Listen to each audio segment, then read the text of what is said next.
दबे हुए लोगों, मेरे पास आओ और मैं तुम्हें विश्राम दूंगा। मत्ती 11:28। और वह शांति का मूल होगा। मीका 5:5। भाई, मेरे पास इस संसार में आराम से रहने के लिए सारे सुख साधन है, परंतु मेरे मन में शांति नहीं है। कृपया मेरे लिए प्रार्थना करें। मुझे प्रतिदिन इसी प्रकार के अनेक पत्र प्राप्त होते हैं। कुछ अन्य लोग लिखते हैं, मैं परमेश्वर का भय मानने वाला तथा धर्मी व्यक्ति हूँ, तो भी मेरे जीवन में आने वाली विभिन्न समस्याओं के कारण मेरे मन की शांति भंग हो जाती है। प्रार्थना करें कि परमेश्वर मेरे जीवन में से इन सभी कष्टों को दूर कर दे और मेरी और मेरे परिवार की सहायता करे कि हम शांतिपूर्वक जीवन व्यतीत कर सके।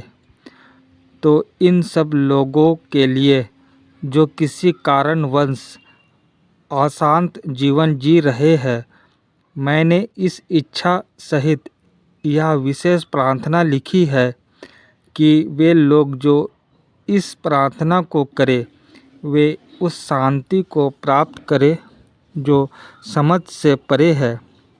काश कि परमेश्वर उन सब लोगों को आशीष दे जो इस प्रार्थना का प्रयोग करते हैं। हे प्यारे व प्रेमी परमेश्वर, तेरी इस आज्ञा पर भरोसा करके कि हे सब परिश्रम करने वाले और बोझ से दबे हुए लोगों, मेरे पास आओ, मैं तुम्हें विश्राम दूंगा। मैं अपना निवेदन लेकर तेरे पास आया हूँ। मेरे मन में शांति नहीं है।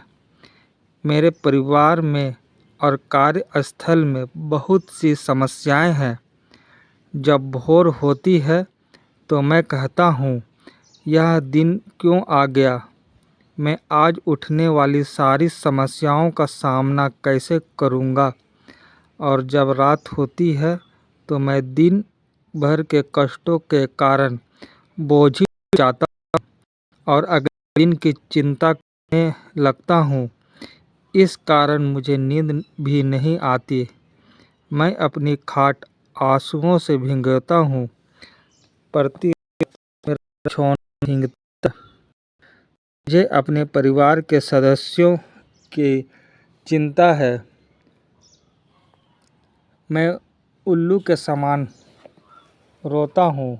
मुझे चैन है। तूने प्रतिज्ञा की है कि हमें विश्राम देंगे। जो तेरे पास आएगा, मुझ पर तरस खा और मुझे भरपूर शांति दे। हे प्रभु, तूने यह कहकर हमें शांति देने की शपथ खाई है कि मैं तुम्हें शांति दिए जाता हूँ। अपनी शांति तुम्हें देता हूँ। तुम्हारा मन न घबराए और न डरे। मैं तुझसे विनती करता हूँ कि मुझे वह शांति प्रदान कर। दुष्टों के लिए कुछ शांति नहीं, यहोवा का यही वचन है। शायद मेरे जीवन में किसी दुष्टता के कारण मुझ में शांति का अभाव है। यदि ऐसा है तो तेरा पवित्र आत्मा उस को मुझ पर प्रकट करे। मैं तेरी इच्छा के विरुद्ध नहीं जाना चाहता। यदि मुझसे कोई बुराई है तो मैं उसे छोड़ने को तैयार हूँ। और तू प्रभु मेरी सहायता कर कि मैं अपने जीवन को शुद्ध करूँ और मुझे अनंत के मार्ग पर चला। बाइबल में लिखा है, इसलिए कि जहाँ डाह और विरोध होता है, वहाँ बखेड़ा और हर प्रकार का दुष्कर्म भी होता है। हो सकता है कि मेरे जीवन में शांति के अभाव का कारण किसी के विरुद्ध मेरे मन में बुरी भावना व ईर्ष्या हो। यदि ऐसा है तो मैं प्रतिज्ञा करता हूँ कि मैं उसे मेरे मन में से बाहर निकालूंगा। मैं सबके साथ मेल से रहूँगा। मैं उनकी कमियों को क्षमा करके उन्हें भूल जाऊंगा। जब मैं उनके साथ मेल कर लूँगा तो मैं तुझसे विनती करता हूँ प्रभु कि तू मुझे स्मरण कर और मेरे मन में शांति भर। मेरे स्वर्गीय पिता, तू जानता है कि उदास मन दब जाता है, आवश्यकता व कभी-कभी अनावश्यक चिंताओं के कारण मेरे मन दब जाता है। मैं कहते-कहते थक गया हूँ। प्रभु, तूने इस संसार में रहते समय मनुष्य पर रूप धारण किया, अतः तूने गतसमति के बाग में मानव जाति की सभी पीड़ाओं को पूरी तरह जान लिया। तू एक दुखी पुरुष के रूप में आया और तूने दुखों का सारा बोझ अपने ऊपर ले लिया। तेरा जी बहुत उदास था, यहाँ तक कि तेरे प्राण निकल जाते थे।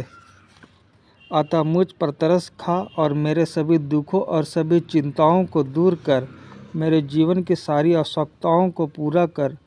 पवित्र शास्त्र जानता है, जब आशा पूरी होने से विलंब होता है तो मन शिथिल होता है, परंतु जब लालसा पूरी होती है तब जीवन का वृक्ष लगता है। हे मेरे प्रभु, इन पदों को स्मरण कर और इस दुखी व्यक्ति की लालसाओं को पूरा कर और मेरे मन को हर्षित कर। शत्रु तो मेरे प्राण का ग्राहक है, उसने